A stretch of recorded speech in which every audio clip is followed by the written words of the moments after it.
Aujourd'hui, j'ai choisi de parler d'un court récit de Claire Keegan, une auteure irlandaise que Sabine Vespizer suit depuis toujours et qu'elle traduit tous ses livres en français.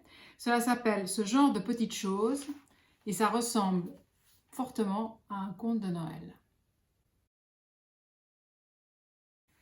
Alors le personnage principal de cette histoire s'appelle Bill. Il est marchand de bois et de charbon. Il vit une existence modeste avec sa femme et ses filles. C'est ce qu'on appelle un brave homme. Et puis lors d'une livraison qu'il fait au couvent de sa petite ville, il aperçoit des très jeunes filles qui sont pieds nus en train de frotter le sol, complètement à l'air un peu hagard et désespérée. L'une d'elles d'ailleurs lui demande s'il ne peut pas l'accompagner à la rivière pour qu'elle se jette dedans.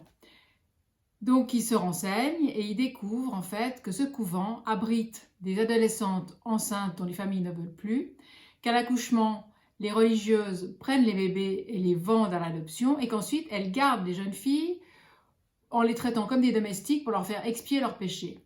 Alors Bill est complètement chamboulé par cette histoire parce que lui-même est le fils d'une femme qui a accouché quand elle avait 15 ou 16 ans. Mais la chance qu'elle a eue, c'est que sa patronne l'a gardé comme employé et surtout lui a permis de garder le bébé avec elle. Et donc il a grandi dans une belle maison, il était avec sa mère, entouré d'affection, donc il n'a pas subi tout ça.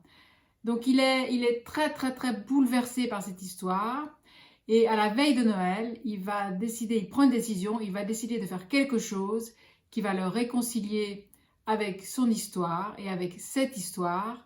Évidemment, je ne vais pas vous dire quoi, mais c'est un récit à la fois très sobre, très bref et très émouvant. Vraiment, je vous le recommande. Et aussi, alors voilà, enfin le 5e volume de L'Arabe du futur de Riyad Sattouf. Il nous avait laissé en plein suspense à la fin du précédent. Il nous relaisse en plein suspense à la fin de celui-ci. L'Arabe du futur, c'est son autobiographie, en fait, l'autobiographie d'un jeune garçon puis d'un adolescent qui vit entre deux pays, la Syrie et la France, entre deux cultures évidemment, et entre deux parents qui peu à peu s'entendent de moins en moins.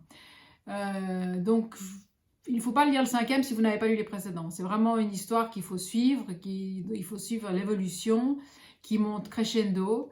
Voilà, donc 5e volume et on sait déjà qu'il y en aura un 6e et on se réjouit d'avance. Bonne lecture et à bientôt!